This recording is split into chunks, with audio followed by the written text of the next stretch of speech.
ओम साई राम। कैसे हैं आप सभी। तो मित्रों, सबसे पहले आप सभी को नवरात्रि की हार्दिक शुभकामनाएं। माता रानी की कृपा, साईं बाबा की कृपा आप सभी के ऊपर, आपके परिवारजनों के ऊपर हमेशा बनी रहे, मेरी यही दुआ है माता रानी से, अपने साईं बाबा से। तो मित्रों, क्या नवरात्रि के दिनों में, नवरात्रि में बस साईं बाबा की पूजा कैसे करें? क्या साईं भक्त लोग, जो साईं डिवोटी है, साईं बाबा को मानने वाले हैं, क्या वो नवरात्रों में माता रानी की भी पूजा उपासना या व्रत उपवास कर सकते हैं? और क्या और अगर कर सकते हैं तो किस तरह से कर सकते हैं, नवरात्रि कैसे कर सकते हैं? और जो सप्ताह पारायण करना चाहते हैं साईं बाबा की साईं सच्चरित्र महाग्रंथ का सप्ताह पारायण करना चाहते हैं, वो नवरात्रि में निश्चित रूप से बहुत शुभ होता है। किसी भी तीज त्योहार में, फेस्टिवल टाइम में, व्रत त्योहारों में, किसी उत्सव में अगर आप साईं सच्चरित्र ग्रंथ का पाठ करें तो वैसे भी नॉर्मली वो इतना अच्छा, इतना तीव्र फलदायी होता है, इतना शीघ्र फलदायी होता है। और नवरात्रों के दिनों में तो क्या ही कहना, अगर इसका अगर पाठ आप करो, सप्ताह पारायण करो, तो फिर इसके तो फल तो क्या बता के हम नहीं एक्सप्लेन कर सकते हैं इसके क्या, इसके अद्भुत लाभ होते हैं। लेकिन हाँ, नवरात्रि है तो कई सारे डिवोटी ऐसे हैं जो कि निश्चित रूप से माता रानी की पूजा करते हैं और दुर्गा सप्तशती ग्रंथ का भी पाठ करते हैं। तो क्या दोनों ग्रंथ को इकट्ठे पढ़ा जा सकता है? और अगर पढ़ा जा सकता है तो थोड़ा सा किस, और जो लोग नहीं पढ़ सकते, जो लोग जिनके पास में ज्यादा समय नहीं है, वो कैसे पाठ कर सकते हैं? वो किस तरह से माता दुर्गा की पूजा, साईं बाबा की पूजा कर सकते हैं? क्योंकि विशेष दिन सभी के लिए है, ज्यादा बिजी रहने वाले लोग, क्योंकि फैमिली पर्सन है कि सब कुछ देखना होता है, घर का काम, बाहर का काम, सभी कुछ रहता है ना। तो क्योंकि अब वैसे तो है नहीं कि साधु सन्यासी तो है नहीं कि हर टाइम जो है सुबह से लेकर रात तक खाली बस पूजा उपासना में लगे रहा, हमें सब कुछ करना होता है। कर्म करते हुए, कर्म ही पूजा है, सब कुछ करते हुए जो ज्यादा बिजी लोग हैं वो लोग किस तरह से पूजा पाठ करें? तो ऐसे कई सारे प्रश्न हैं। और नवरात्रि में जो है दुर्गा सप्तशती का पाठ किस तरह से किया जाए, क्या नहीं करना चाहिए, ऐसे कौन से काम है जो नहीं करना चाहिए? मित्रों, वीडियो थोड़ा सा लंबा हो सकता है, इन सभी प्रश्नों का उत्तर मैं लेके आज आपके सामने हाजिर हुई हूँ, क्योंकि ये कॉमनली पूछे जाने वाले प्रश्न है। जो हमारा जो परिवार है ना, जो साईं परिवार है, इनमें से कई सारे हमारे भाई बहन है जो लोग मुझसे प्रश्न पूछते हैं, मुझ पर विश्वास करके पूछते, मुझे बहुत अच्छा लगता है आप लोग जब मुझसे प्रश्न करते हो। तो बस ये सभी सवाल है जो कि मेरे मन में भी शुरू में आते थे। तो मैं तो सबसे पहले तो देखिए, मैं आपको अपनी बात बताऊंगी कि मैं कोई बहुत बड़ी ज्ञानी नहीं हूँ, लेकिन मुझे जितना भी ज्ञान प्राप्त हुआ अपने अपने बड़ों से, अपने गुरुजनों से, बस वही मैं आपके सामने, मेरा फर्ज बनता है कि प्लेटफॉर्म हमको मिला है कि मैं आप सबके सामने प्रस्तुत करूँ। ठीक है मित्रों, तो वीडियो थोड़ा सा लंबा हो सकता है, तो आप लोग वीडियो पे बने रहिएगा, बहुत जरूरी जानकारी है। और हो सके तो प्लीज आप ज्यादा से ज्यादा शेयर जरूर कीजिएगा। क्या पता कितने सारे भक्त हैं जिनके मन में ऐसे ऐसे प्रश्न उठ रहे, शंकाएं उठ रही है, उनकी शंकाओं का निवारण हो। ठीक है मित्रों, चलिए वीडियो को स्टार्ट करते हैं।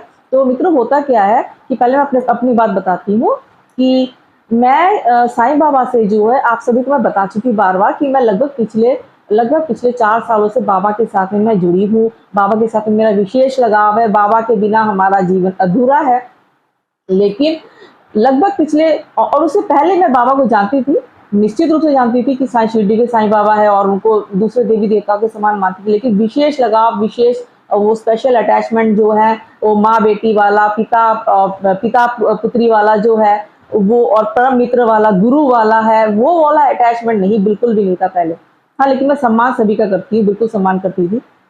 और जहां तक रही बात है नवरात्रि की, दुर्गा माता की पूजा की, ये मैं, और दुर्गा माता की पूजा, शिव जी की पूजा, तो मैं आपको बताना चाहूंगी कि मैं लगभग पिछले 25 सालों से, अराउंड 25 ईयर से मैं नवरात्रि में का व्रत उपवास में करती आ रही हूँ। क्योंकि ऐसा नहीं कि मेरे घर पे जो है, हमारे घर पे ऐसा कोई विशेष नवरात्रि नहीं करते हैं उस तरह से, लेकिन क्योंकि मेरा विशेष रुझान रहा है बचपन से ही, पता नहीं क्यों, ये नहीं पता क्यों, बचपन से ही, कि जहाँ कहीं मैं भजन कीर्तन सुनती थी, पता नहीं कि मेरे को पूरे शरीर में मेरे एक कंपन सी होती थी और अजीब सा एक लहर दौड़ जाती थी। तो मुझे शुरू से मुझे पूजा पाठ की तरफ और स्पिरिचुअल रेमेडीज, पूजा पाठ, और लोग मैं सुनती जितने समस्याओं में है तो छोटे छोटे से जो उपाय जो होते हैं, मेरा शुरू से काफी रुझान रहा है। और आपको पता है कि जहाँ पे जिस फील्ड में इंसान का जो इंटरेस्ट होता है, तो उसमें इंसान थोड़ा सा ज्यादा डीपली स्टडी करते हैं।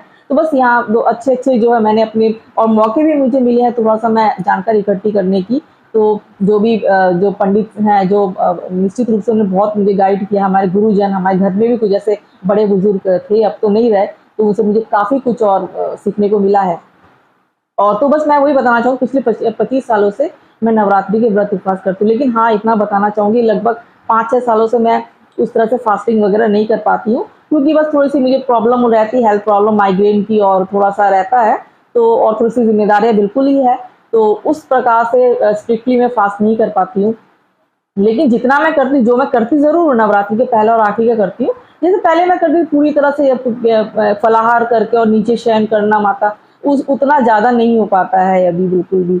और तो बस मैं आपको बताना चाहूंगी, तो सबसे पहली बात तो ये है, देखिए कि जो साईं बाबा को जो मानने वाले हैं, तो क्या वो माता रानी की पूजा उपासना कर सकते हैं? बिल्कुल कर सकते हैं। ये सवाल मन में हमारे आना ही नहीं चाहिए। बाबा ने कब मना किया? बाबा ने तो कभी ये भी नहीं बोला कि मेरी पूजा कीजिए। बाबा तो स्वयं हनुमान जी, जो मारुति मंदिर है शिरडी में, तो लोग कितने लोगों को प्रेरित करते थे, है ना। तो बाबा को कुरान में कंठस्थ, बाबा तो त्रिकालदर्शी है, बाबा तो त्रिकालदर्शी थे हमेशा। तो बाबा तो बहुत खुश होते हैं कभी पूजा, बाबा स्वयं ग्रंथ पठन करने के लिए कहा करते, एकनाथी भागवत और श्रीमद् भागवत, इस तरह से बाबा ने कई भक्तों को पुस्तकें दी है अपने हाथों से, छू के अपने हाथों से। बाबाएं तो कभी ये बिल्कुल मन में मत लाइएगा कि अगर हम साईं भक्त हैं तो हमें इतना सारा टाइम लग जाता है, तो बाबा को भी अच्छा नहीं लगेगा। अगर आपके मन में, अगर देखिए जैसे मैं हूँ, जैसे मैं अपनी बात में बताऊंगी कि ये मैं पूजा पाठ करती हूँ माता रानी की, शिव जी की, तो अब ये थोड़ी ना है, बाबा ये थोड़ी कह रहे हैं कि मेरी पूजा करे तो दूसरे ईश्वर की, क्योंकि सबका मालिक है। बाबा ने ये भी तो कहा है, बाबा ना ये नहीं कि आप चाहे अल्लाह की पूजा की, चाहे जीसस क्राइस्ट को मानिए, बाबा सब में बाबा ही है। बाबा सभी ईश्वर एक ही है, अलग अलग रूप होते हैं। तो बाबा ने तो मानवता का पाठ पढ़ा है। बाबा को तो कुरान की आयतें कंठस्थ थी और है, और हमेशा से, ठीक है, कुरान की आयतें भी और उधर से पूरा गीता के श्लोक कह लीजिए, रामायण, सब कुछ बाबा को कंठस्थ है। बाबा को स्वयं मारुति मंदिर में जो है राम भजन, राम कीर्तन करना कितना अच्छा लगता है। ये केवल हमें साईं सचरित ग्रंथ से तो है ही, लेकिन केवल वही नहीं, जो उस समय के बाबा के जो भक्त थे ना, उनकी जो पीढ़ियां भी अभी भी हैं। तो बाबा कोई बहुत साल पहले, 5,000 10,000 साल पहले की बात तो है नहीं, बाबा कोई 100-150 साल पहले ही थे वे। तो उनके साथ के जो भक्त, उनकी पीढ़ियां हैं, तो वो है उनके मुंह से, जैसे मान लीजिए मेरी नानी परनानी है ना, मेरी दादी परदादी, तो लाइक इस तरह से, ये तो कोई बहुत पुरानी बात नहीं हुई। तो सभी लोग ये कहते हैं कि बाबा को कोई आपत्ति नहीं थी। बाबा तो रामनवमी का उत्सव इतना अच्छे से मनाते थे। और जो उर्स भरना जो होता है, जो मुस्लिम तो धर्म को मानने वाले जो है, वो एक ही दिन बाबा ने कराया था। आपने सभी पढ़ रखा है साईं सचरित ग्रंथ, तो इसमें ऐसा कुछ नहीं। हाँ, ये जरूर बात है कि अगर कोई पाठ करना चाहते हैं, जैसे कि मान लीजिए कोई साईं सचरित ग्रंथ का पाठ करना चाहते हैं, सप्ताह पारायण, बहुत शुभ है। और साथ में अगर कोई ये चाहते हैं कि हम दुर्गा सप्तशती का भी पाठ करें, तो वो टाइम का मैनेजमेंट मुश्किल हो जाता है। दोष क्यों नहीं, अगर आप मैनेज कर सकते हो तो आप बिल्कुल कर सकते हो, लेकिन आजकल बहुत मुश्किल होता है। देखिए 2-2 ग्रंथों का, और मैं पर्सनली, मुझे ऐसा लगता है कि एक समय ना एक ही ग्रंथ का पाठ कीजिए पूरी तरह से। ऐसा नहीं कि अब मैं ये भी बताऊंगी कि तो क्या आप दुर्गा जी की पूजा नहीं करेंगे? बिल्कुल करेंगे। तो अगर आप ये सोच लिया है कि आपको साईं सचरित ग्रंथ का सप्ताह पारायण करना है, वैसे पारायण करना कोई बात नहीं, दो अध्याय का आप बोलिए, 1 अध्याय, जितना आपसे बन पड़े, जितना टाइम मिला, वो जरूर कीजिए, जरूर, वो कोई बात नहीं है। लेकिन अगर आप सोचते हैं कि मैं अध्याय दुर्गा सप्तशती के महाग्रंथ का, जो वो भी तो है ना 13 अध्याय, केवल 13 अध्याय ही नहीं, कवच, कीलक, अगला तो काफी कुछ होता है सब, और एक विधि होती है उसके पाठ के, दुर्गा सप्तशती के पाठ की एक अपनी एक अलग विधि होती है। अगर पूरी विधि से अगर नहीं करते हैं तो उसका उतना फल नहीं मिलता है, और शापोद्धार, उत्कीलन आदि सब कुछ करना होता है, न्यास आदि। तो अगर आप 2-2 ग्रंथों का करते तो आप कैसे, लेकिन अगर मैं अपनी बात कहूँ ना, तो इतना 2-2 ग्रंथ तो मैं कभी नहीं, 2 ग्रंथ नहीं पढ़ा जा सकता है 7 दिन के अंदर कहिए, 8-9 दिन के अंदर में कहिए, क्योंकि हमारा एक समय होता है ना, एक समय आप एक ही कार्य करें तो ज्यादा अच्छा है, एक काम पे आपका फुल कॉन्सेंट्रेशन रहेगा तो ज्यादा अच्छा है।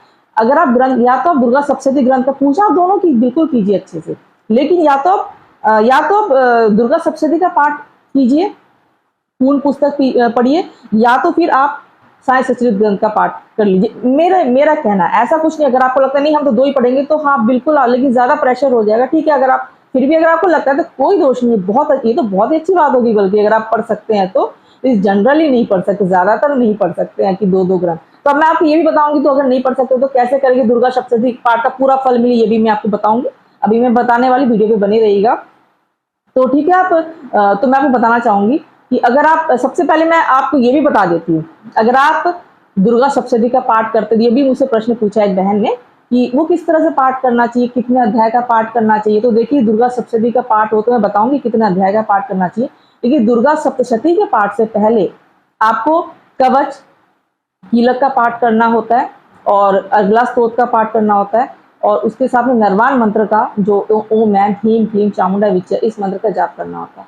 ये करने के बाद उत्कीलन करना है। और शापोद्धार का एक मंत्र जो आपके पास में किताब जरूर होगी, पुस्तक होगी दुर्गा सप्तशती की, उसमें एक मंत्र होता है, उसको आपको 108 बार पढ़ना होता है। शापोद्धार करना इसलिए आवश्यक है क्योंकि भगवान शिव जी ने ये मंत्र इतने शक्तिशाली होते हैं ना कि इसका कोई दुरुपयोग भी कर सकता है, मिसयूज भी कर सकता है। तो इसी बात को ध्यान में रखते भगवान शिव जी ने सभी लोगों के कल्याणार्थ जो है कि पाठ का शापोद्धार कर दिया है, यानी कि एक जिसे आप ये कह सकते हैं ताला लगा दिया है, और उसकी चाबी भी हमारे पास में है। तो हमें एक मंत्र का पाठ करना होता है 108 बार, शापोद्धार करना होता है मंत्र का। तो इस तरह से वो करने के बाद में आपको सबसे पहले देखिए क्या करना है। सबसे पहले आचमन कर लेंगे, पवित्रीकरण आचमन करना है, न्यास आदि करना है, आपको देवी सूक्त का पाठ करना है और कवच का पाठ करना है। कीलक आपको एक ही बार पाठ करना है, पाठ के प्रारंभ में ही करना है, बार बार नहीं करना है आपको। कवच, कीलक, अगला स्तोत्र का पाठ आपको करना है और पहले दिन तो करना ही करना है, लेकिन कीलक का पाठ आपको एक ही पहले डे 1 पे ही करना है, शुरू में ही करना है।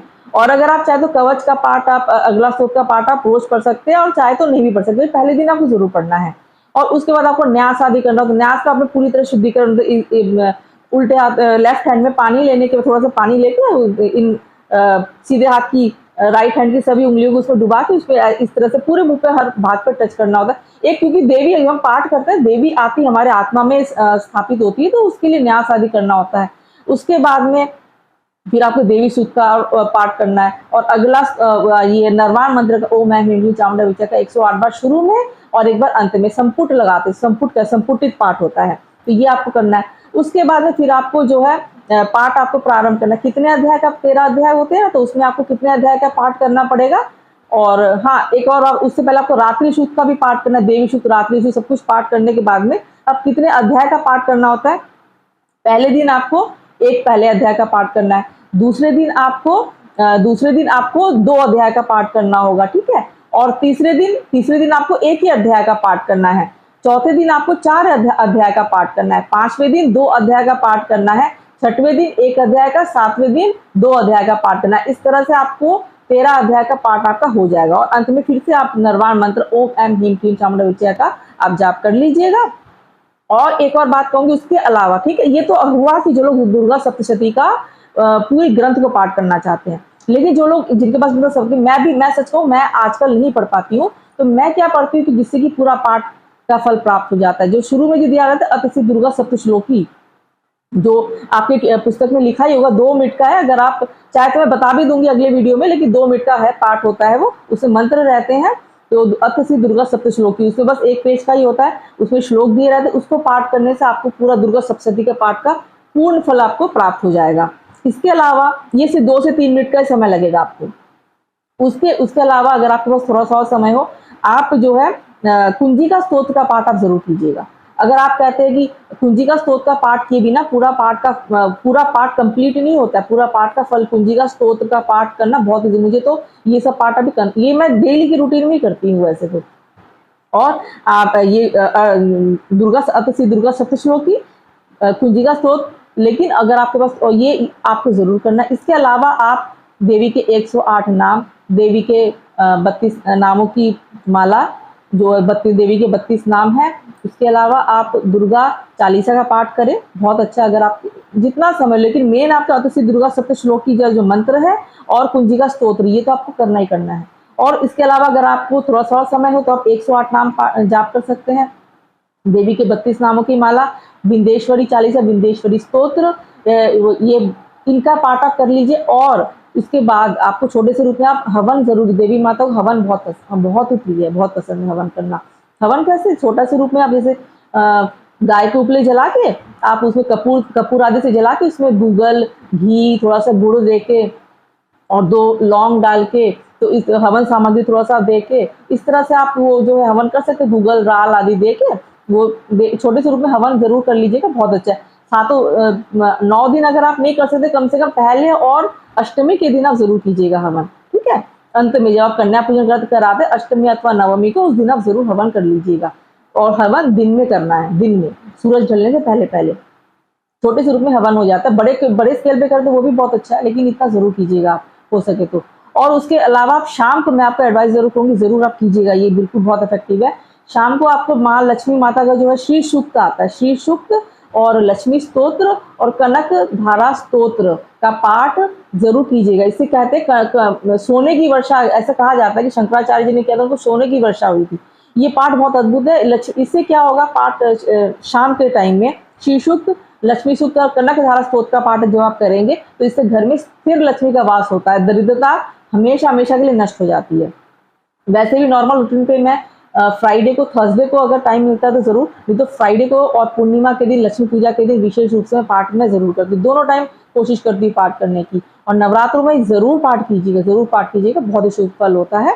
और अंत में क्षमा याचना आप जरूर कर लीजिए, इससे आपको देवी सप्तशती के पाठ का पूर्ण फल मिल जाएगा। देखिए थोड़ा टाइम तो अब जिस ईश्वर ने हमें सब कुछ हमें दिया है, अब जिसके जिन ईश्वर का देव हमारा जीवन है, जिनकी वजह से हम सब, हमारे रिश्ते इतने अच्छे अच्छे रिश्ते हमारे पास में है, सब कुछ दिया हुआ, उनके लिए अगर हम थोड़ा सा समय नहीं निकाले तो कैसे होगा ना। तो बस थोड़ा सा आपको 15-20 मिनट, आधे घंटे का टाइम और लग जाएगा। आप ज्यादा बिजी है तो इतना टाइम तो निकालना ही पड़ता है थोड़ा सा। अगर आप नहीं है तो कम से कम, जैसे मैंने बोला, सिद्धू कुंजिका स्तोत्र का पाठ और वो पाठ करके सप्तश्लोकी मंत्र का पाठ कर लेंगे तो उससे आपका पाठ पूर्ण हो जाएगा। आरती जरूर गा लीजिएगा, आरती के लिए अलग से दिए, जो प्रधान दीपक होता है उससे आरती नहीं करते हैं कभी भी, मैं बहुत बार बता चुकी हूँ।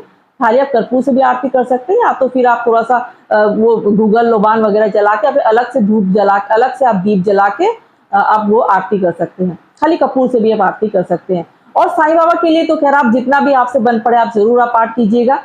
जो भी आप करते, 11 वचन आप पढ़ सकते हैं, एक या 2 अध्याय का पाठ आप जरूर कीजिएगा। सप्ताह पारायण करते हैं, बहुत ही शुभ है।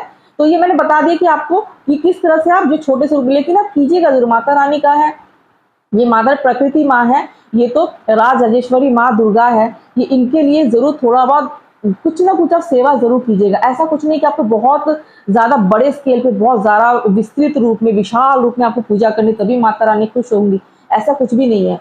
आप एक कोई छोटी सी सेवा का संकल्प ले लीजिए। आप धूप जलाइए, आप गूगल जरूर जलाइए, गूगल का धूप माता रानी को बहुत पसंद है, ठीक है।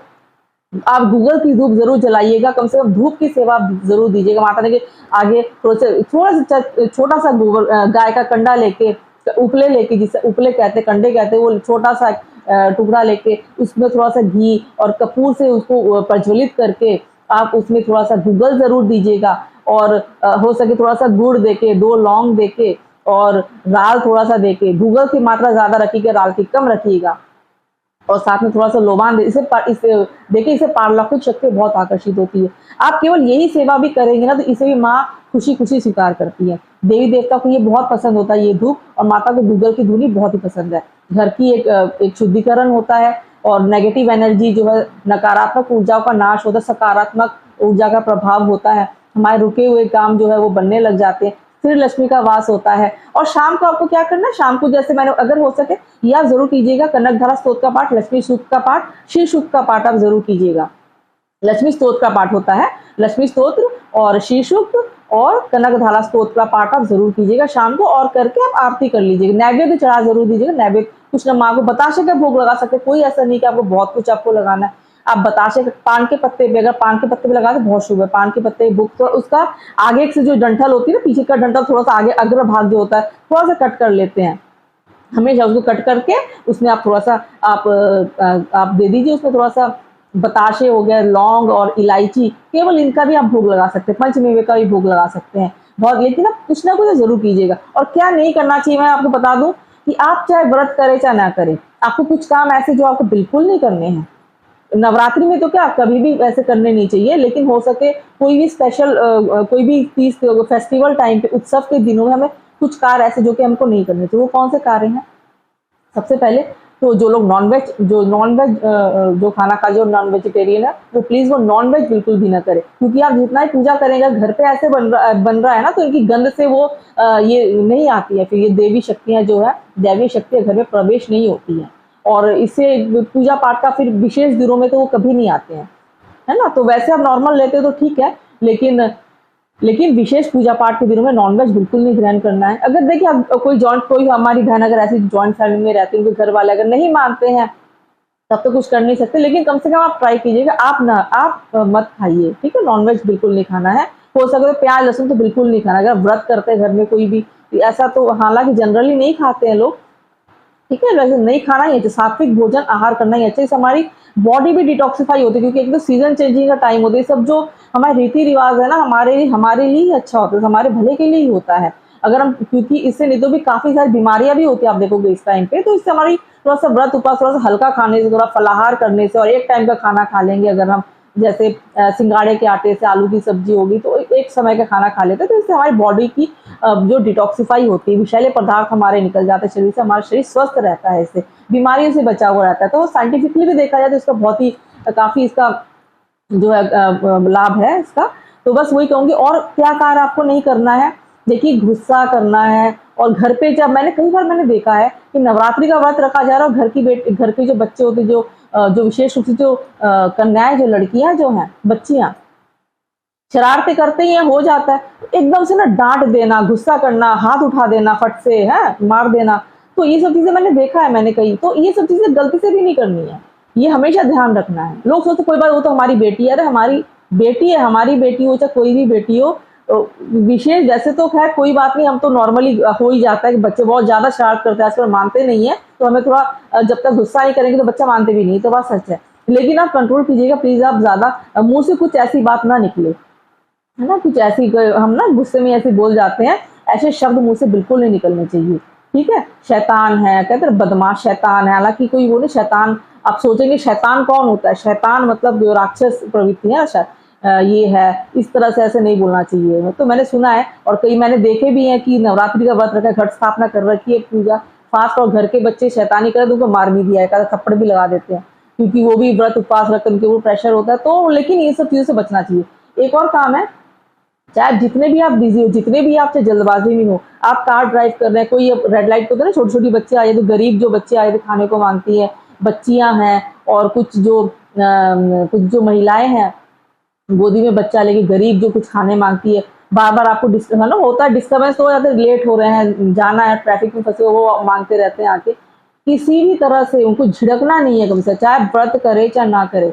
मैंने देखा है, है ना, कि अरे अरे चल चल चल हट यहाँ से, लेट हो रहा है, ये ऐसे ऐसे करके लोग झिड़कना, उनको उनके साथ में अभद्रता का व्यवहार करना, बिल्कुल भी वैसे तो कभी नहीं है, लेकिन नवरात्रि है, खाली हर समय हमको ये अपनी तरफ से कभी, या जितने भी जल्दबाजी में हो, लेकिन हमें ऐसे कार्य से बिल्कुल बचना चाहिए। और हो सके आप कुछ ना कुछ दे दीजिए, जरूरी नहीं कि पैसे ही दे, आप अपने साथ में थोड़े से 5-5 रुपए के जो बिस्किट्स होते हैं वो रख सकते हैं, 10-10 रुपए के जो जूस के जो पैकेट हैं, थोड़ा बहुत कुछ भी चिप्स वगैरह हो गई, 5-5 रुपए 10-10 रुपए के बिस्किट के पैकेट सब दे दीजिए, थोड़ा बहुत दान कर दीजिए, बहुत अच्छा रहेगा। तो बस ये कार्य आप कर लीजिए, चाहे आप, हाँ, और एक और बात मैं कहूंगी, जो भी स्टूडेंट है, जो लोग वर्किंग है, सुबह सुबह काम पे जाते हैं, एटलीस्ट एक धूप सेवा आप जरूर कर लीजिए, एक सेवा का संकल्प लीजिए, तो कोई भी कर सकता है कि माता रानी मैं ज्यादा पूजा पाठ नहीं कर सकती, मैं ज्यादा पूजा पाठ नहीं कर सकता हूँ, तो बस मैं आपके लिए धूप जरूर प्रज्वलित कर दिया करूंगा माँ, ये मेरी सेवा मुझसे स्वीकार करना, मुझसे ज्यादा नहीं बन पड़ता है माँ, तो क्योंकि मैं बाहर हूँ, ज्यादा साधन नहीं है मेरे पास में, तो बस इतना मैं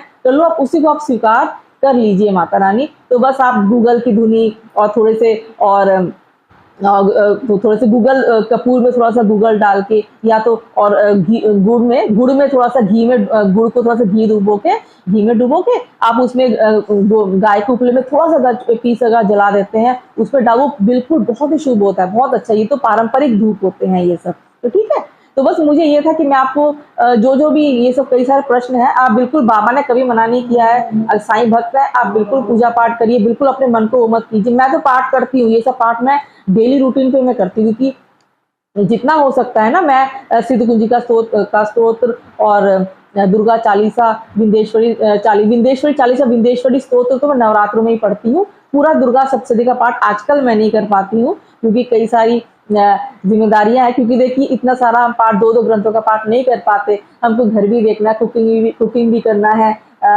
घर मेंटेन करना है, बाहर भी जाना, मार्केट में भी जाना है, कई सारी बहनें हैं, छोटे बच्चे, उनके बच्चों को भी पढ़ाना है, घर के लिए घर का काम, बाहर का काम, इतना टाइम नहीं। वो 2-2 ग्रंथों का पाठ हम लोग उतना, वैसे साधु सन्यासी साधक तो है नहीं कि सुबह से लेकर पूरा रात तक हम पूजा ही करते रहे, इतना तो हो नहीं पा रहा। जितना बन पड़े उतना कीजिएगा, ठीक है, जितना बन पड़े आपसे उतना आप जरूर कीजिएगा। तो अगर आपको कोई भी आपको शंका हो तो आप मुझसे आप प्रश्न कीजिएगा, मैं आपको उसका रिप्लाई मैं जरूर मैं दूंगी, ठीक है मित्रों। तो माता रानी की कृपा आपके ऊपर हमेशा बनी रहे। वीडियो को ज्यादा से ज्यादा शेयर कीजिए। अगर आपको थोड़ा पसंद आया, मेरी बातें कुछ अच्छी लगी हो, तो आप लाइक जरूर कर दीजिएगा। चैनल को अभी तक आपने सब्सक्राइब नहीं किया तो सब्सक्राइब जरूर कर दीजिएगा। ठीक है मित्रों, तो फिर से आपको सभी को शुभ Navratre, happy Navratra to all of you. And ठीक है, मिलते हैं अपने अगले वीडियो में। ओम साई राम, जय साई राम।